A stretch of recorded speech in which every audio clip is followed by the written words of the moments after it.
Hi, I'm Randi Altman with postPerspective. We're here at IBC in Amsterdam, and this is Jim McKenna from Facilis. Hello, Jim. Hey, Randy, how are you? Good. So why don't you tell everybody why IBC is an important show for you and what's new this year? Yeah, IBC, we've been doing IBC for about 15 years now or so. And every time we come here, we find a new direction, a new sort of workflow that we hadn't considered before. I think there's a lot of creative people here, and a lot of people I admire in the industry that can teach us a lot about how they're working, and it really helps us to develop better products for them. So what's new for the show? What are you here with? So here at the show, our major push right now, because it's part of our new software feature, is called FastCache. And FastCache is something we started talking about a little while ago and really introduced at NAB this year. We're showing it here because it's on a release that's sort of imminent. And FastCache is our ability to cache data. So basically, when you cache something, you sort of like put it away for later. And we do that in a way that allows people who are in remote access or low bitrate access to have a fast playback and a fast access to the data that they're reading, from a local SSD or NVMe. So this is something where, if I'm on a remote workstation and I'm accessing the files over the internet through either our WAN link, which is our fast access over internet, or through a standard VPN, when I read that file through, and maybe it's not great when I read it through the first time, but when I read it through a second time, it's coming off the cache, because as far as the application is concerned, it's still talking to the server over the internet, but we're redirecting it to a cached copy. And that's a non-volatile cache. It's still there after you reboot.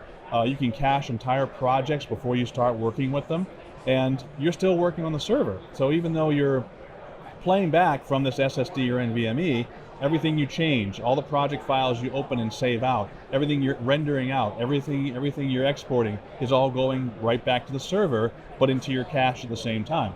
So we're doing things like 4 and 8 terabyte caches on workstations that allow you to cache this huge amount of data and not have to hit the server much at all.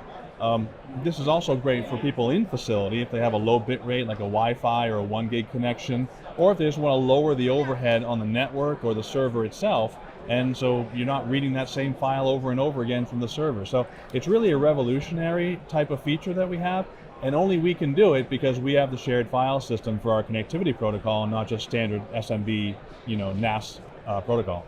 Can you tell us a little bit about who would be using these new features?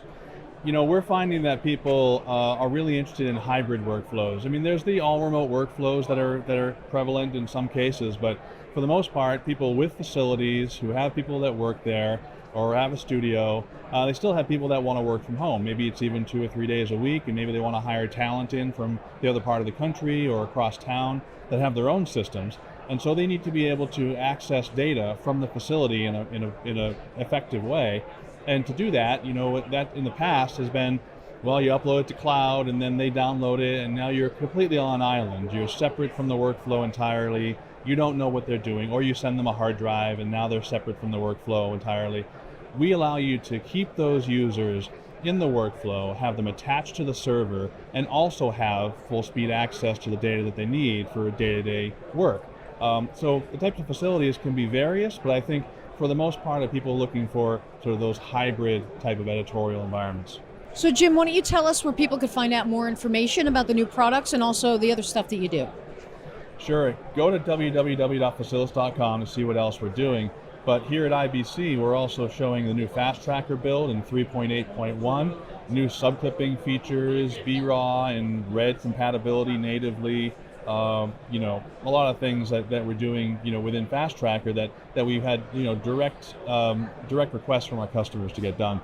And so, see all those new features online, and also see, our speed with our new Flashpoint system, full SSD going up to 12 gigabytes per second. So a lot of stuff going on, a lot of exciting things happening this year.